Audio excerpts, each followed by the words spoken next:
Hoy, compañeros, somos el grupo número 5. En este caso trataremos los temas de la revocación del testamento y de la reforma del testamento. Primero empezaré con el tema la revocación del testamento. Es importante mencionar que este tema lo podemos encontrar en el Código Civil ecuatoriano, artículo 1235, el cual establece lo siguiente. El testamento que ha otorgado validez no puede invalidarse sino por la revocación del testador. Sin embargo, los testamentos privilegiados caducan sin la necesidad de la revocación, en los casos previstos por la ley. La revocación puede ser de forma total o parcial. Para entender mejor lo que nos manifiesta este artículo, procederé a dividir la explicación en dos partes, en la revocación del testamento y en la caducidad de los testamentos privilegiados. Primero, es importante mencionar y entender qué es la revocación del testamento. La revocación del testamento no es otra cosa que la expresión de la voluntad del testador para dejar sin efecto un testamento. El testamento se considera revocable, puesto que, como se menciona, acoge la voluntad del testador y ésta puede cambiar hasta el momento de su muerte. No se podrá revocar el testamento en el caso de que el testador así lo indique. Por otro lado, el testamento acoge todas las circunstancias del testador. Por esta razón, estas circunstancias pueden cambiar, ya sean por circunstancias personales o circunstancias patrimoniales. Es por esto que el testador podrá cambiar y modificar el testamento las veces que éste considere necesario. Además de esto, el legislador impone la revocabilidad del testamento, puesto que considera que es una característica esencial y fundamental del mismo. En casos de que existan circunstancias personales o cambien circunstancias personales, como el nacimiento de más hijos, se recomienda cambiar el testamento de una forma total.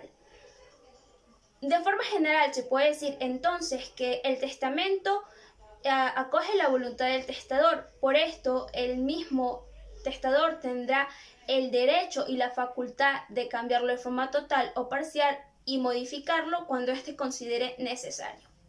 El siguiente tema a tratar es la caducidad de los testamentos privilegiados. Antes de adentrarnos en la caducidad de los testamentos privilegiados, es importante conocer un poco en qué consisten estos testamentos. Los testamentos privilegiados ocurren en circunstancias en específicas. Además de esto, el testador debe evidenciar la voluntad que él mismo tiene de testar. De acuerdo a nuestro Código Civil ecuatoriano, se consideran como testamentos privilegiados los testamentos militares y los testamentos marítimos. Para entender un poco mejor, empezaré a explicar un poco en qué consiste cada testamento y cuándo estos caducan. Los testamentos militares. Estos ocurren en tiempo de guerra. El testador podrá testar al frente de un capitán o un oficial de rango superior. En el caso de que el testador se encuentre enfermo o herido, podrá testar delante de un doctor, siempre y cuando tiene que constatar su firma en el testamento. Caso contrario, que no pueda firmar, deberá en el testamento especificar las circunstancias y las razones por las cuales no puede firmar. Esta clase de testamento se da de forma escrita u oral. Para que los testamentos militares caduquen, transcurrirán 90 días. Una vez que transcurran los 90 días y el testador aún no fallece, se considera como la caducidad del testamento ya antes establecido. El siguiente testamento son los testamentos marítimos. Los testamentos marítimos ocurren dentro de un buque ecuatoriano. Son realizados ante un capitán o ante oficiales de rangos superiores. Deberán constar con 3 testigos. Para que el testamento marítimo caduque, deberán transcurrir 90 días después de haber testado. Si transcurren los 90 días y el testador aún no fallece, ya se considera como que ha caducado. Esto debe suceder antes de la desembarcación.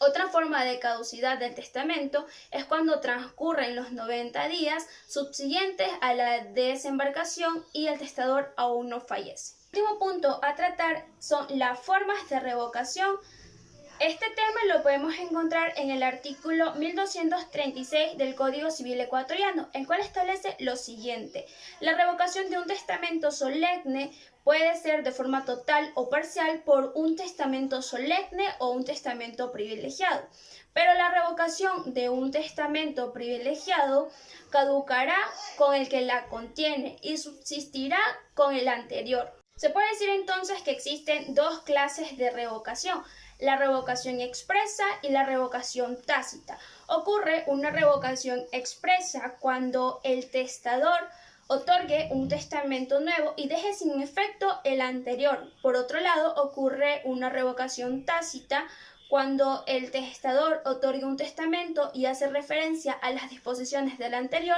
pero estas son totalmente incompatibles con el primero. A continuación, mis compañeros seguirán tratando de una forma más detallada la revocación del testamento y la reforma del testamento. Bueno, vamos a hablar sobre el artículo 1237. En este hablamos sobre la revocación de un testamento que revocará otro. Si el testamento que revoca un testamento anterior es revocado a su vez, no revive por esa revocación el testamento anterior, a menos que el tesoro manifieste voluntad contraria. Primero nosotros debemos establecer lo que significa revocar. Y esto nos quiere decir que dejamos sin efecto una ley, una norma o una disposición. Entendemos por revocación expresa aquella en la cual el testador deja claro, mediante un acto de voluntad, su deseo de que el testamento anteriormente otorgado por él no surta efectos ni sea válido después de su muerte. Un testamento es el documento básico para poder asegurar una herencia que sea repartida de maneras que el fallecido así lo desee. Esto evita que los posibles herederos tengan diferencias o disputas o que se reparta el testamento de maneras diferentes. La voluntad del testador queda garantizada, pero esto no sucede en todos los casos, ya que un testamento puede ser nulo también. La nulidad de un testamento podrá forzar que el testamento pierda su validez. No obstante, no se debe confundir nulidad con revocación. La revocación de un testamento se produce cuando quien va a dejar los bienes presenta un nuevo testamento y aquí se debe decir que se invalida el anterior. En cambio, un testamento nulo provoca que la herencia quede sin reparto estipulado por parte del fallecido. En este caso, cuando nosotros nos referimos a que el testamento que fue revocado con anterioridad también es revocado, no quiere decir que el testamento establecido anteriormente sea el que sea válido ahora, a menos que el testador lo deje establecido. En el artículo 1238 hablamos sobre la revocación expresa y la revocación tácita. Un testamento no se revoca tácitamente en todas sus partes por la existencia de otro u otros posteriores. Los testamentos posteriores que expresamente no revoquen los anteriores dejarán subsistentes en estos las disposiciones que no sean incompatibles con las posteriores o contrarias a ellas. La revocación expresa. La revocación expresa opera cuando el testador hace un testamento posterior a otro ya existente, por el que se deroga expresamente lo dicho en el primero. De este modo, queda establecido que la revocación puede alcanzar a todo testamento anterior, un testamento con un fin solo revocador al anterior, y el testamento revocado no ha de adoptar la misma forma que el revocado. Basta con que sea un testamento de cualquier tipo de los admitidos por la ley. Los efectos de la revocación expresa serían en este caso: si se revoca totalmente el testamento anterior, se sustituye por el nuevo y a falta de disposiciones testamentarias se abrirá una sucesión intestada. Ahora nosotros vamos a hablar sobre la revocación tácita. Este tipo de revocación opera cuando se otorga un testamento posterior, pero no se deroga expresamente el anterior. Esto quiere decir cuando se otorga una nueva disposición testamentaria que modifica el testamento anterior. La revocación puede alcanzar solo parte del mismo, dejando subsistente el anterior en el resto. Esto quiere decir que el testamento solo es modificado en ciertas partes, pero no se deroga del todo, no se invalida el testamento, solo tiene nuevas disposiciones. También puede tratarse de un testamento que establezca nuevas normas sucesorias y, si se revoca el anterior solo en partes, es eficaz el no revocarlo. Muy buenas tardes, doctor y compañeros. Mi nombre es Aldo Rizo y voy a hablar sobre la reforma del testamento. Una reforma es aquello que se propone, proyecta o ejecuta con el objetivo de mejorar, enmendar o actualizar algo. La reforma no se presenta como un cambio radical y acelerado, como son las revoluciones, sino como una transformación gradual de un sistema, estructura, de una institución, por ejemplo. Las reformas se plantean como solución para modificar algo que se considera que debe ser corregido, bien porque no funciona, está errado o porque resulta insatisfactorio o no se adapta a la realidad, a las nuevas realidades. El artículo 1239 de las reformas dice que los legitimarios a quienes el testador no haya dejado lo que por ley les corresponde, tendrá el derecho a que se reforme a su favor el testamento y podrán intentar la acción de reforma. Ellos o las personas a quienes se hubieran transmitido sus derechos dentro de 4 años, contado desde el día en que tuvieron conocimiento del testamento y de su calidad de legitimario. Si el legitimario a la apertura de la sucesión no tenía la administración de sus bienes, no prescribirá al respecto de la acción de reforma antes de que la acción de la expiración de 4 años, contado desde el día en que se tomase la administración. Esto no quiere decir que la reforma, el objetivo de esta acción es la de defender los intereses de los legitimarios, que poseen una forma de reclamar si el testador no respeta las asignaciones forzosas que por ley le corresponden. Esta acción de reforma puede ser utilizada cuando el testador no ha distribuido el patrimonio de acuerdo a lo que la ley dicta, o decide no asignar bienes a los legitimarios a quienes ni los menciona dentro del testamento, como por ejemplo un padre que tiene un hijo fuera del hogar y no lo nombrase al hijo que está fuera del hogar dentro de la herencia.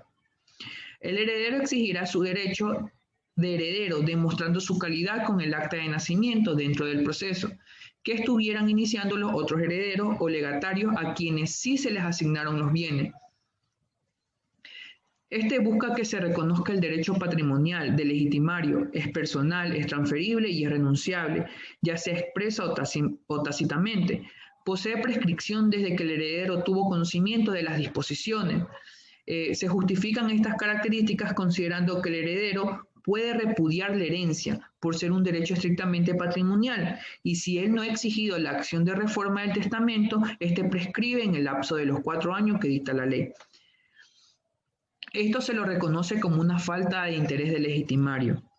¿Qué es la preterición? El artículo 1241 yace sobre los efectos de la preterición. El haber sido pasado en silencio un legitimario deberá entenderse como una institución de heredero en su legítima. Conservará además las donaciones revocables que el testador no hubiera revocado. La preterición es un término jurídico muy utilizado en el derecho de sucesiones, por cuanto se refiere a la ausencia de mención de un heredero forzoso en un testamento. Es decir, se refiere al olvido u omisión de un heredero forzoso del causante en un testamento. ¿Qué es heredero forzoso? Si una persona ha hecho un testamento, existen 2 clases de herederos. Como ya sabemos, los herederos voluntarios y los herederos forzosos o legitimarios. Los herederos voluntarios son aquellos que heredan a una persona por su voluntad, es decir, son nombrados expresamente en el testamento, mientras que los herederos forzosos o legitimarios son aquellos que heredan a una persona por ley, es decir, aquellos que siempre tienen el derecho a heredar, como por ejemplo los hijos. El testador no podrá privar a los herederos forzosos de su parte de la herencia o legítima, salvo en los supuestos de desheredación contemplados en la ley. La falta de mención puede ser intencional o puede deberse a un error, así como lo distinguimos la preterición intencional o no intencional. La preterición intencional se da cuando el causante conoce la existencia de un heredero y no lo nombra, Por su parte, la preterición no intencional se produce debido al desconocimiento de la existencia de dicho heredero. Por ejemplo, en el caso de haber dado por muerto a un hijo desaparecido que aparece posteriormente o desconocer que se tiene un hijo, es decir, se omite un heredero porque se ignora su existencia. Esta distinción tiene una gran importancia, una importancia crucial, ya que en función del tipo de preterición, los efectos serán unos u otros.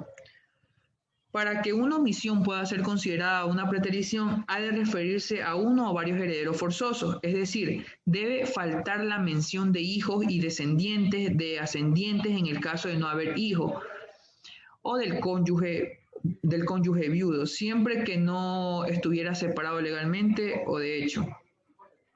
Además, el heredero forzoso omitido no debe haber recibido nada en concepto de legítima. Se distingue de la desheredación en que las personas a desheredar son excluidas expresamente, mientras que la preterición simplemente se omite. El objeto de la acción de reforma. La acción de reforma tiene como objeto brindar a los legitimarios y al cónyuge sobrevivientes una acción, con la cual pueden exigir que les reconozca la calidad de tal y se les asigne lo que por ley le corresponde en la sucesión. A través de la acción de reforma se puede solicitar, dependiendo de los casos, puede perseguir la legítima y rigurosa o la efectiva. La efectiva puede perseguir la cuarta de mejora y sirve para amparar la porción conyugal. Yo voy a hablarles sobre la primera, puede perseguir la legítima rigurosa o la efectiva. El artículo 1240, el objeto sobre la que recae la acción de reforma, en general, lo que por ley corresponde a los legitimarios y lo que tienen derecho a reclamar por la acción de reforma en su legítima rigurosa o la efectiva en su caso, el legitimario que ha sido indebidamente desheredado tendrá además el derecho para que subsistan las donaciones entre vivos, comprendidas en la desheredación. Aquí se dan dos supuestos. El supuesto A, el legitimario podrá reclamar su legítima rigurosa siempre si es ascendiente y si es descendiente del causante cuando sus derechos han sido desconocidos a favor de otros legitimarios de igual derecho, como por ejemplo, si el testador tiene dos hijos y uno lo instituye como heredero universal y al otro lo deja delegado de poco valor.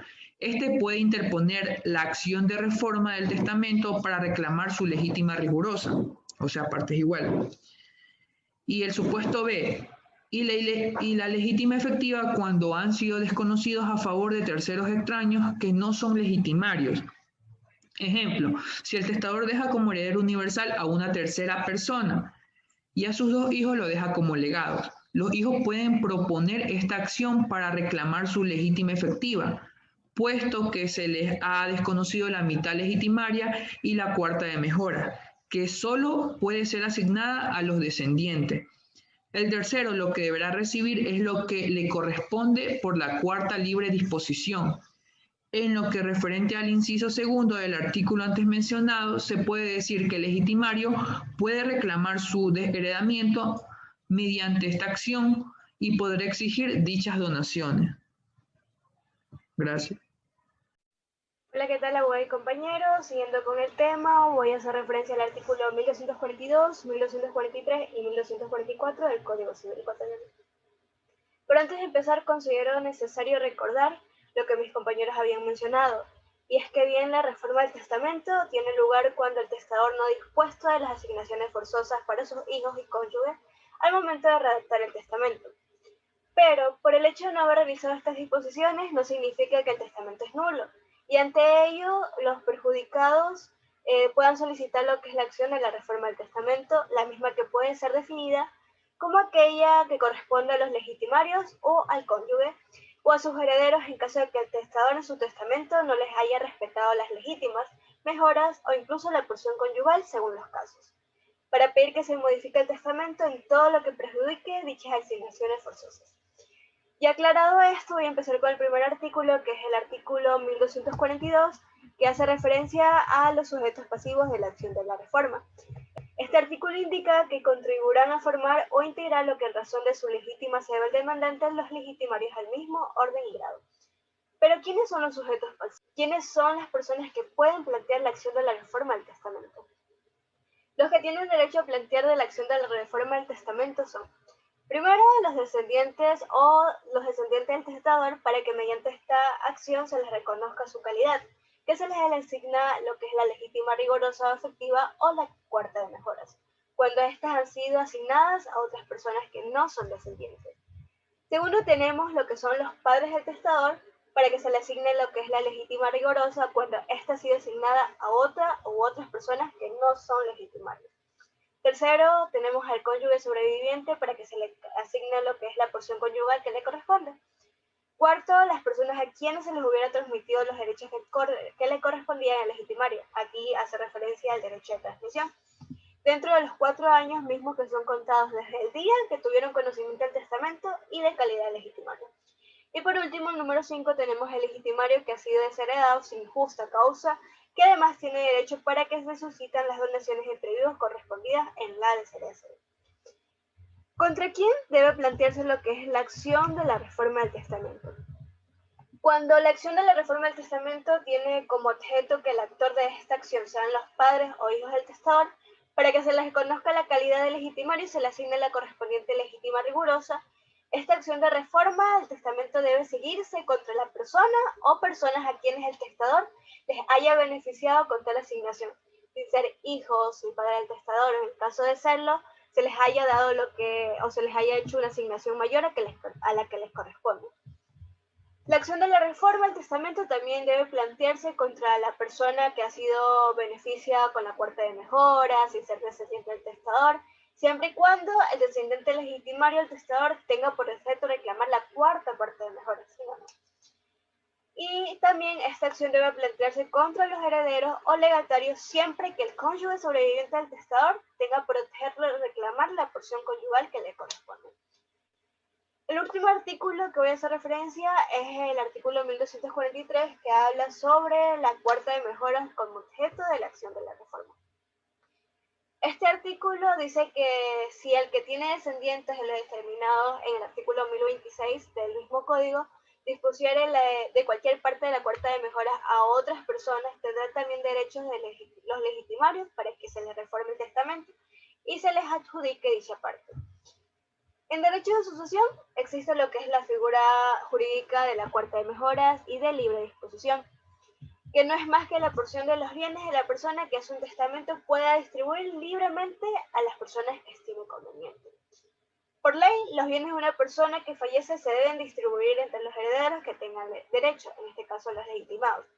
Pero la persona en vida puede disponer por parte de sus bienes para repartirlos en la forma que ella quiera voluntaria, y también en la forma que libremente disponga, y es lo que se conoce como cuarta de mejora o en este caso también como libre disposición. El artículo 1244 hace referencia a lo que es la acción de la reforma que se le concede al cónyuge. El cónyuge sobreviviente tendrá una acción de reforma para que se le integre lo que es su porción conyugal, según las reglas precedentes.